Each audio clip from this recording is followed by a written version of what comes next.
नमस्कार दोस्तों। आशा करता हूँ आप सभी लोग अच्छे होंगे, स्वस्थ होंगे, अपने अपने जीवन में खुश होंगे। मैं महाकाली और महादेव से प्रार्थना करूँगा आपके ऊपर और आपके परिवार के ऊपर महाकाली की कृपा आप पर सदैव बनी रहे।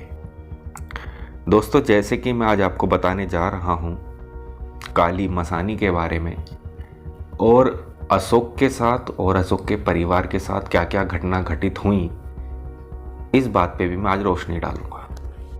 दोस्तों, ये मेरा पहला केस था जो गुरुदेव ने मुझे स्वयं दिया था और ये केस भी बड़ा विचित्र था। यानी कि आप ये कह सकते हैं कि जहाँ से मेरी शुरुआत हुई थी ये मेरे जीवन का पहला केस था और मेरी एक तरीके से परीक्षा भी थी कि गुरु ने जो मुझे ज्ञान दिया है, जो विद्या दी है, उसकी एक तरीके से मेरे साथ परीक्षा भी थी।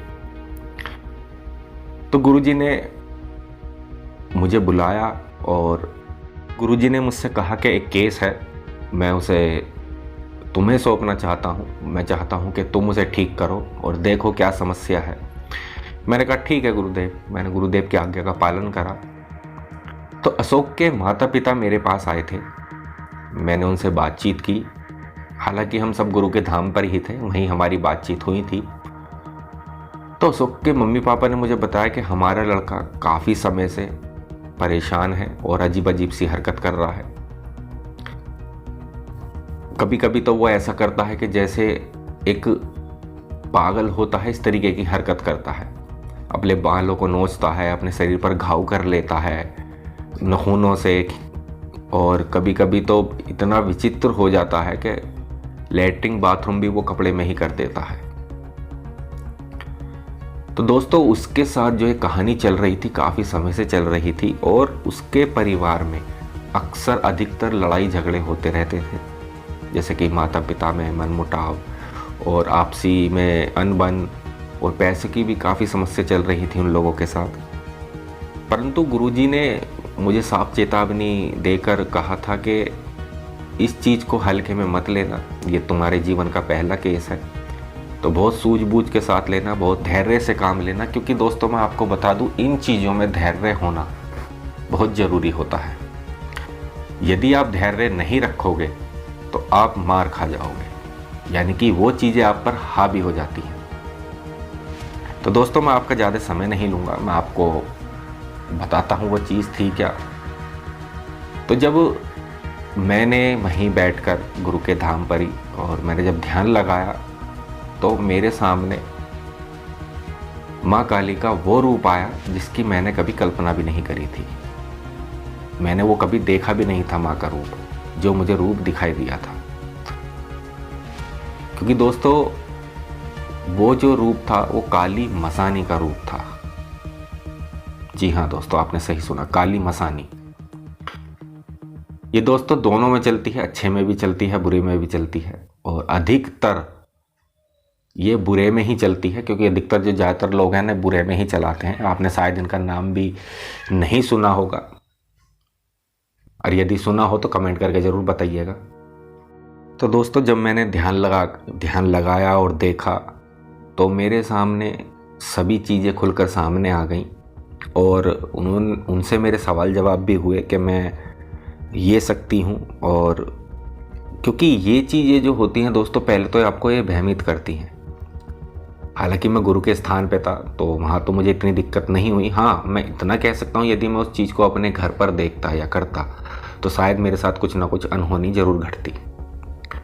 तो जब ये सब चीज़ें मैंने देख लिया और जब मैंने उनसे पूछा कि आपके घर में कोई महिला है जो विधवा हैं, उनके 2 लड़के हैं, 1 लड़की है, तो वो दोस्तों उनके रिलेटिव में ही निकली, उनके परिवार की ही सदस्य थी वो। देखिए, यहाँ मैं आपको क्लियर कर दूं कि बाहर के जो लोग होते हैं वो हम पर कुछ नहीं करते हैं। जैसे कि मान लो आस पड़ोस के हुए, करते हैं आस पड़ोस के भी, पर इतना नहीं करते। लेकिन घर के ही लोग अधिकतर करते हैं, एक दूसरे की जेलस में आके, यानी कि जलते हैं, ईर्ष्या करते हैं, उनसे वो नाराज होते हैं। तो वो इस कारण वो गलत रास्ते पर निकल जाते हैं और ऐसे लोगों के पास पहुंच जाते हैं, ऐसे तांत्रिकों के पास पहुंच जाते हैं जो कि सदा ही लोगों का वो बुरा करते हैं। वो भला नहीं करते हैं, केवल बुरा ही करते हैं। तो जब दोस्तों वहाँ सारी बातें हो गई, फिर मैंने उनके अशोक के माता पिता से मैंने पूछा कि आप मुझे एक बात बताइए कि आप चाहते क्या हो। उन्होंने मुझसे सरल और सीधे शब्दों में कहा कि हमें तो अपना लड़का ठीक चाहिए और हमारा परिवार पहले जैसा हो जाए, जैसे सब कुछ ठीक था, नॉर्मल था। तो मैंने कहा चलिए ठीक है, मैं प्रयास करूँगा पूर्ण रूप से। तो जब हमने उनकी फिर क्रिया पूजा आरंभ करी और करने के बाद तो अशोक जो था वो अपने घर पर था, उसे हमने नहीं बुलाया था क्योंकि वो आने की कंडीशन में नहीं था। उस शक्ति ने उसे पूर्ण रूप से पूरे शरीर से उसे बेकार कर रखा था। एक तरीके से कह सकते हैं कि अपाहिज। यहाँ तक कि लैट्रिन बाथरूम के लिए भी उसके पापा उसे लेकर जाते थे। तो जब उनसे मेरी ये सारी बातें हो गई तो फिर हमने ये पूजा विधि स्टार्ट करी। करने के बाद तो जब हमने पहली क्रिया जो आरंभ करी यानी मंत्रों का जो आवाहन शुरू करा तो तुरंत वहाँ अशोक को घर पर दिक्कत होनी आरंभ हो गई। दोस्तों, जब दिक्कत होनी उसे आरंभ हो गई तो तुरंत अशोक के पापा के पास उनकी लड़की का फ़ोन आता है कि पापा ऐसे ऐसे बात है, भैया की तबीयत बहुत ज़्यादा ख़राब हो रही है और वो खून की उल्टी कर रहा है। जी हाँ दोस्तों, उसे खून की उल्टी हो रही थी घर पर।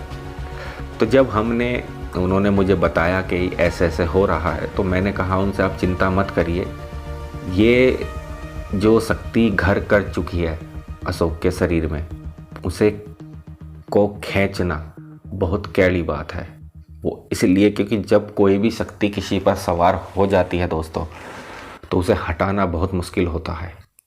जो उग्र शक्ति होती हैं, जो अधिकतर तामसिक भोगों पर चलती हैं, तामसिक जैसे मांस, मदिरा, इन चीज़ों के भोजन पर चलती हैं, उसे तामसिक भोग बोलते हैं। आप भली भांति जानते भी होंगे। तो जब हमने वो क्रिया, जब फिर मैंने आगे को और क्रिया स्टार्ट करी तो अशोक को और परेशानी होनी शुरू हो गई। फिर उसके बाद अशोक की बहन का अशोक के पापा के पास फ़ोन आता है। वो कहते हैं कि जी लड़के की ज़्यादा हालत ख़राब हो रही है और उसका शरीर जो है, उसका बदन जो है अग्नि की तरह तप रहा है। तो मैंने कहा आप चिंता मत करिए, उसका हम रोकथाम कर देंगे। तो गुरुजी ने मेरी तरफ देखा, यानी कि गुरुजी ने मुझे संकेत दे दिया कि मैं उसका रोकथाम करता हूँ, यानी कि मैं उसके आसपास सुरक्षा कवच लगा देता हूँ जिससे कि ज़्यादा उसे परेशानी ना हो। तुम फिलहाल इस शक्ति को हटाने का प्रयास करो। फिर मैंने जो विधि रेगुलर मेरी चल रही थी, क्योंकि अगर यदि मैं उस विधि को छोड़ देता, मैं वहाँ से उड़ जाता या अशोक को देखने में उनके घर चले जाते तो जाहिर सी बात है अशोक के प्राण संकट में आ जाते दोस्तों। तो फिर इस तरीके से हमने वो क्रिया आरंभ करी और धीरे धीरे करके उस शक्ति को हमने पलट दिया दोस्तों। पलटा कैसे, मैं ये भी आपको बता देता हूँ। पलटा हमने इस तरीके से, क्योंकि जो मंत्र का मैंने आवाहन करा था, जिस शक्ति का मैंने आवाहन करा था, वो स्वयं महादेव की शक्ति है। जी हाँ, आपके दिमाग में बिल्कुल सही बात आई होगी, वो भैरव हैं, शमशान भैरव। शमशान भैरव का आवाहन करा तो भैरव उन्हें वहाँ से बंधन लगाकर लाए और लाकर अशोक की मम्मी के शरीर में विराजमान करवा दिया। यानी कि स्थान नहीं दिया, मतलब उनके शरीर में ट्रांसफ़र करवा दिया, आप ये कह सकते हैं। ट्रांसफ़र करने के बाद जब उनके शरीर पर वो आ गई और अगर जब उन पर पेशी आई तो उन्होंने स्पष्ट आकर अपना परिचय दिया कि मैं काली मसानी हूँ और मुझे फला फला औरत ने करके भेजा है। मैं उन शख्स का मैं नाम तो नहीं लूँगा दोस्तों, ना ही उस औरत का नाम लूँगा, ना ही अशोक के मम्मी पापा का मैं आपको नाम बताऊँगा, क्योंकि उन्होंने ये मना करा था कि मैं ये जानकारी किसी को ना दे पाऊँ, उनके बारे में कोई भी आगे मैं बात नहीं खोल पाऊँ। हालांकि वो परिवार अब ठीक है। फिर उसके बाद दोस्तों, फिर जब उनसे हमारी वार्तालाप हुई तो गुरु ने मुझसे कहा कि इनसे पूछो ये अब कैसे यहाँ से हटेंगी। तो उन्होंने कहा कि मुझे बलि देकर भेजा गया है, और बलि में दोस्तों एक बकरा और एक मुर्गे की बलि दी गई है। तो मैंने कहा कि ठीक है माता, आपको भेंट देकर भेजा गया है, आप अपना कार्य कर भी रही हैं, परंतु इसमें इस बालक का या इस परिवार का क्या दोष है, क्योंकि जिसने भेजा है उसने तो अपना कर्म करा है, क्योंकि वो इनसे ईर्ष्या करता है, इनसे जलता है। परंतु आप तो जगत जननी हैं, आप अच्छे में भी चलती हैं, बुरे में भी चलती हैं, पर इसका मतलब ये तो नहीं है कि आप किसी के भी घर में जाके इतना विद्रोह कर देगी। तो उन्होंने मुझे जो जवाब दिया दोस्तों, मैं आपको वो बताना चाहूँगा। उस शक्ति ने मुझसे कहा कि मैं विवश हूँ। दोस्तों मेरी इस बात का ध्यान रखना जो मैं आगे कहने जा रहा हूँ। उन शक्तियों ने मुझसे कहा, काली मसानी ने मुझसे कहा कि मैं विवश हूँ। तो इसका तात्पर्य आप समझ रहे हैं दोस्तों कि किसी भी शक्ति को विवश करके किसी के ऊपर चलाना दोस्तों ये सही नहीं है, ये बहुत गलत है। मैं उन लोगों से कहना चाहूँगा जो ऐसी क्रियाएं करते हैं या किसी के ऊपर भेजते हैं कोई चीज़ें, तो कृपया करके ऐसा ना करें, क्योंकि शक्ति पहली बात तो ये कभी किसी की गुलाम नहीं होती है, ना ही उन्हें कोई किसी बंधन में बांधा जा सकता है।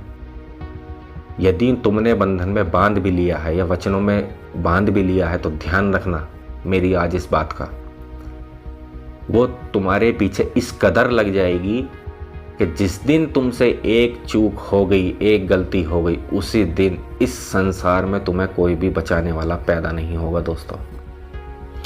तो किसी भी शक्ति को विवश करके या हट करके ना हासिल करें, मेरी आप लोगों से हाथ जोड़कर विनती है। देखिए ये रास्ता बहुत दुखदाई है, बहुत कठिनाई है इस रास्ते पे, जो आजकल के मैं यूट्यूब पे भी देखता हूँ, हर दूसरे तीसरे दिन साधनाएं डाल रहे हैं, मंत्र डाल रहे हैं। मैं उन भाइयों बहनों से कहना चाहूँगा कि कृपया करके साधना ऐसी डालें जो सामने वाला उसे सरल रूप से कर पाए। कृपया करके उनके नियम कानून पूर्ण रूप से बताए जाएं, तभी आपकी जो आप लोगों के कार्य हित में कर रहे हैं तभी सफलता होगी। क्योंकि कुछ लोग ऐसे हैं उसे गलत ले जाते हैं, फिर वो परेशान होते हैं, उनके साथ साथ उनका परिवार भी परेशान होता है। तो कृपया करके ऐसी साधना ना दे कोई भी जो उन्हें दिक्कत हो, फिर आप बहुत मोटी मोटी फीस चार्ज करते हो, तो ये गलत है। चलिए खैर, आपका जो भी है वो मैं ज़्यादा मैं नहीं कहूँगा, वरना काफ़ी लोगों को बुरा लग जाएगा। तो दोस्तों फिर जब उनसे हमारी सारी बातचीत हो गई, तो अब बात आती है भेंट देने की, कि भेंट कब और कैसे दी जाएगी। तो देखिए दोस्तों, ये नहीं है कि उन्होंने बकरा दिया है तो आप भी बकरा दोगे, या उन्होंने मुर्गा दिया है तो आप भी मुर्गा दोगे। ये तो भावना के ऊपर चलती है शक्ति। तो मित्रों, हमने उनसे भी बड़ी शक्ति का आवाहन करा और उनको एक तरीके से हमने बीच में रखा शक्ति को, कि अब हमारा वो फैसला जो भी होगा वो शक्ति करवाएगी, यानी कि जो भी समझौता होगा वो शक्ति करवाएगी। तो उस शक्ति का मैं दोस्तों नाम तो मैं नहीं बता सकता आपको, लेकिन हाँ मैं ये ज़रूर कहूँगा कि वो माँ का ही रूप है।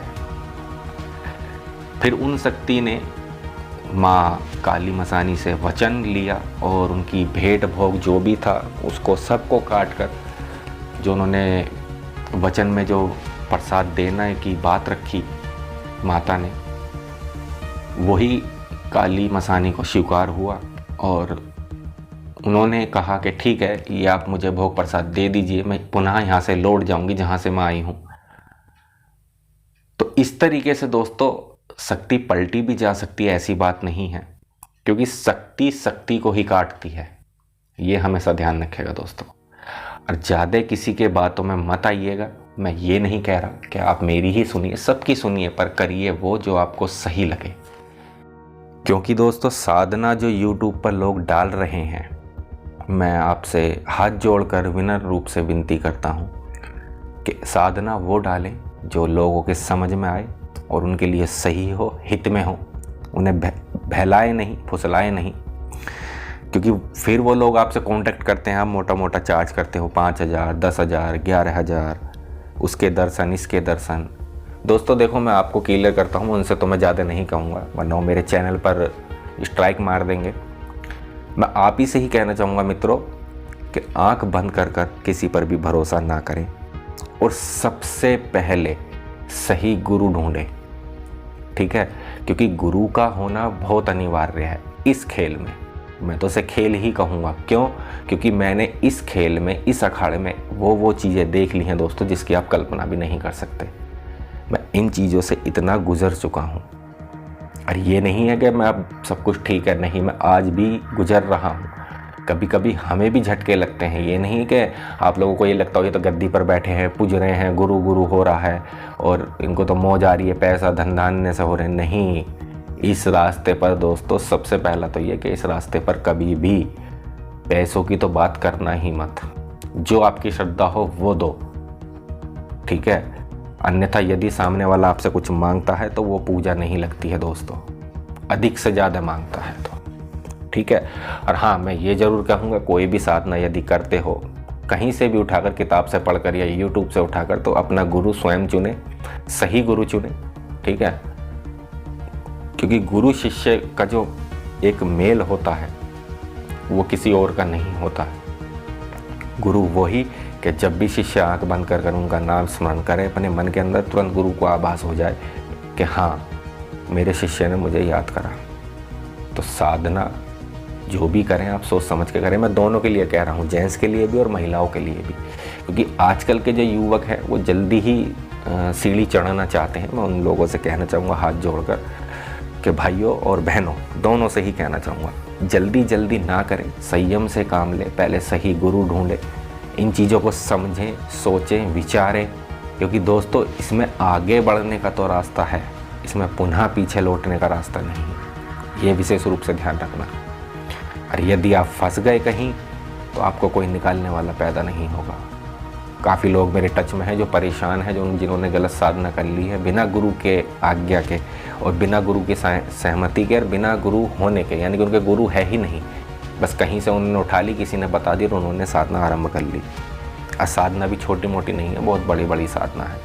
किसी ने शमशान में जाके कर ली, किसी ने घर पे ही कर ली, कोई यक्षिणी की साधना लेकर बैठ गया। आज वो परेशान है, क्यों? क्योंकि उनके गुरु नहीं है, ठीक है दोस्तों। तो इस चीज़ का विशेष रूप से ध्यान दीजिएगा। तो चलिए दोस्तों, मैं आप सबसे अब इजाज़त लेता हूँ। यदि आप मेरे चैनल पर नए हैं तो मेरे चैनल को सब्सक्राइब कर लीजिएगा, बेल आइकन दबाना मत भूलिएगा। ये वीडियो आपको कैसी लगी कमेंट करके ज़रूर बताइएगा दोस्तों। कमेंट में हर हर महादेव, जय माँ काली जरूर लिखिएगा। इस वीडियो को ज़्यादा से ज़्यादा अपने दोस्तों में शेयर करिएगा। तो दोस्तों, आप सबसे मैं इजाज़त लेता हूँ। आप सबका धन्यवाद। हर हर महादेव, घर घर महादेव, जय भद्रकाली, जय श्री बालाजी महाराज।